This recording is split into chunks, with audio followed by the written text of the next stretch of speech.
know about this sport is the history that's already happened within this sport. Are you guys familiar with the Gracie challenge? Okay. Renzo Gracie. I throw that name out. I could throw out any Gracie, but Renzo Gracie, because it's a name that you will know. If you wanted to fight Renzo Gracie, you could partake in what was known as a Gracie challenge, which consisted of nothing more than finding out what time practice was and showing up and saying, I want to fight that guy. Okay. Now, if you did that, that's like called a dojo storm and some other things. But as the Gracies were getting this off the ground, they were not afraid to stand up to other martial arts for a lion's share of the martial arts business and say, we are the best. And if you're training martial arts, you really should train something that is effective and would actually work if you found yourself in a situation where you needed self-defense. As part of this, they would say, well, prove it. Send anybody down that you want. Anybody with any skills of any size, and send him without notice. Just show up. We will give him the match, and we will show you how effective our system, Gracie Jiu-Jitsu, is. Now, when you got down there, you always had to test a guy's sincerity. And there was a lot of interesting characters that would travel in by themselves looking to fight another man. So just to test that guy's sincerity, if you truly believe that you have an understanding and a skill set and an art greater than the understanding, the skill set, and the art of Renzo, we'll let you test it out. But I do need to know you're sincere. So to test your sincerity, first you're going to go with Renzo's top student. And this is a little bit of a dealer's choice. Like, you don't know what day this guy is coming in to do the dojo storm. You don't know who amongst your students showed up that day. There's a little bit of a risk on it, but whoever the best guy in the class is at that time, show me you're serious that you think you can beat the master. Beat him first, and I'll be ready.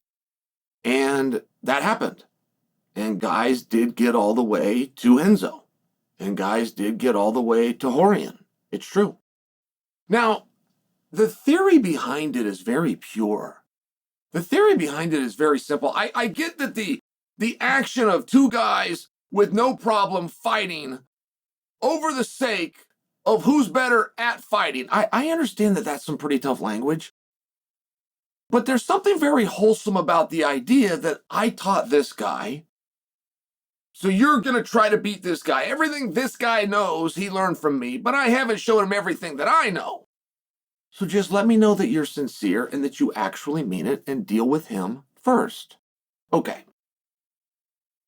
I'm finding us in that situation right now. A real life, present time dojo storm into the UFC heavyweight division by Jon Jones.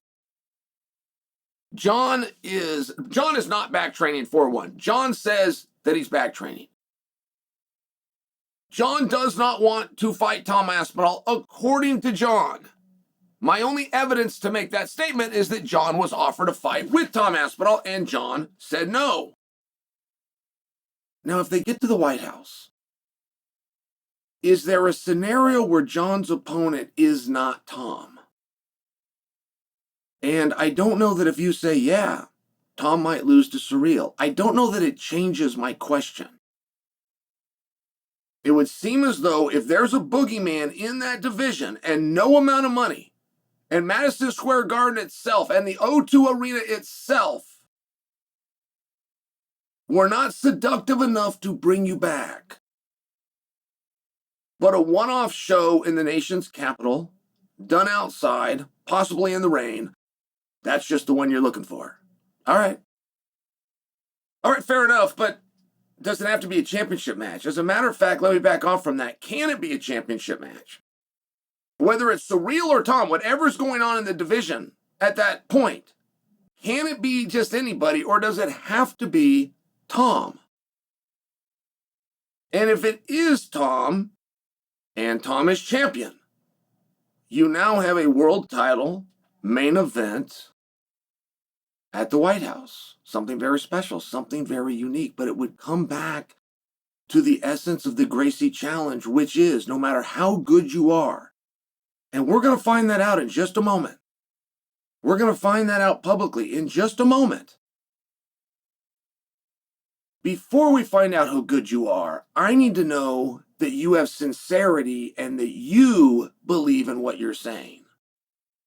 Not just that you're down here to rub shoulders or have a fancy story to go back and tell the boys. I need to know, whether you're right or wrong, that you believe this to be true. And that is where the necessity to fight somebody else would come in.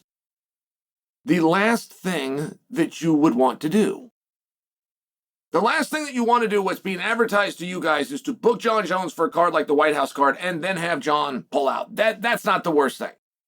That's being advertised as the worst thing. The worst thing is that Jon comes in on this special night, grabs your belt, and refuses to defend it. That's the worst thing. Fighters pull off of cards all the time. And the White House card would have the less amount of impact, at least in theory. At least specifically to live gate, because there is none. There would be no refunding of tickets, or there would be no angry customer if Jon Jones was to pull off the card, unlike Madison Square Garden, unlike the O2 Arena. Now, I get that there's distribution and there's a different model going on and there's a different plan out there, but if you make believe that we just can't run the risk of Jon saying yes and then another doit saying no, yeah, we could actually work with that pretty simply. To create such a monumental moment and put a belt around a guy that doesn't want to be here in the first place and who does not plan to come back, specifically if it involves fighting that guy over there named Tom, that's where the problem comes. And that problem was always sorted very simply with the Gracie challenge. Show me. Don't tell me. Show me. You don't have to be right. Show me that you believe that you're right. Show me your sincerity. I'll give you the fight, but you're going to have to fight somebody else first.